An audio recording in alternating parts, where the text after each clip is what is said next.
5, got 2 beautiful grandbabies.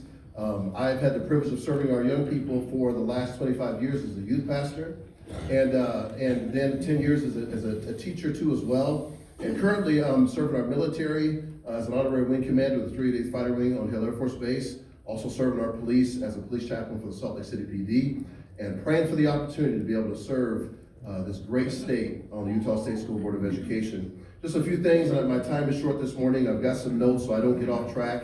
But I want you to know that parental rights are huge to us. And I believe that parental involvement is key in the education of our young people. And God has given a mandate to parents to educate and to raise up and to educate their young people. And I'm so thankful that we live in a state where the law supports that very thing. I had to put some things up here on the screen. You can take a look at that. But Utah state law actually says this. It says that parents are a child's first teacher and are responsible for the education of their children. And so the selection of education programs in the state of Utah was never intended to be done without the consent of the parents. I'm gonna say that one more time. The selection of the education programs in the state of Utah was not ever intended to be done without the consent of parents. Right. And because it was done without the consent of parents, in many cases we've now seen some ideologies that have made their way into our school system, and they're designed to divide and not to unite. These ideologies are designed to tear down and not to build up student or child-parent relationships.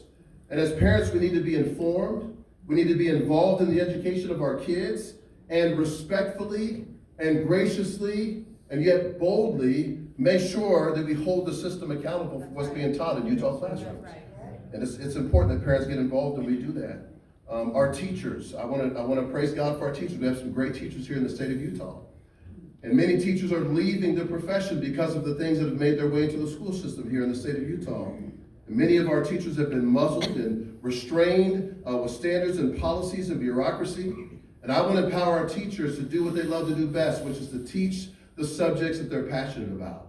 I think that's super important, to be able to just go in and do that, not have their classroom swamped with a bunch of ideologies or a bunch of ideas that would distract and take away from what they're really there to do. Our schools need to be a place of education, not a place of indoctrination.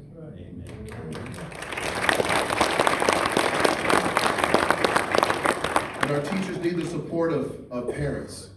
They need the support of the staff to help empower them to command the respect that is necessary in their classrooms, to be able to provide an environment in their classrooms, number one, that's safe and that's suitable for learning at the highest level. It's so important that they can do that.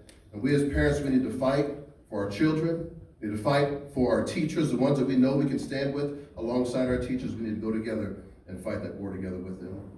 Our students, I want you to know that my top priority, and this is my heart, this is what I've done for the last 25 years of my life, my top priority is to help protect the hearts and minds of our students.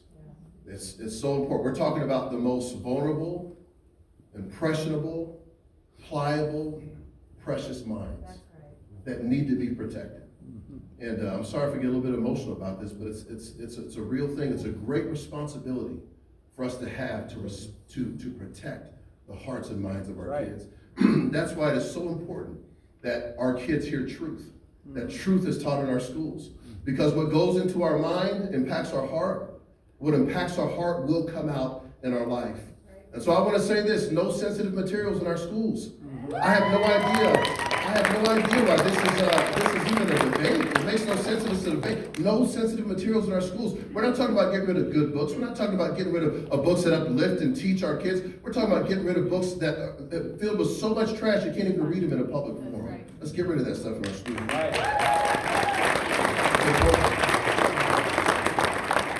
We need to focus on educating and building character with a call to excellence and developing resilience by challenging young people to once again achieve their greatest potential through hard work.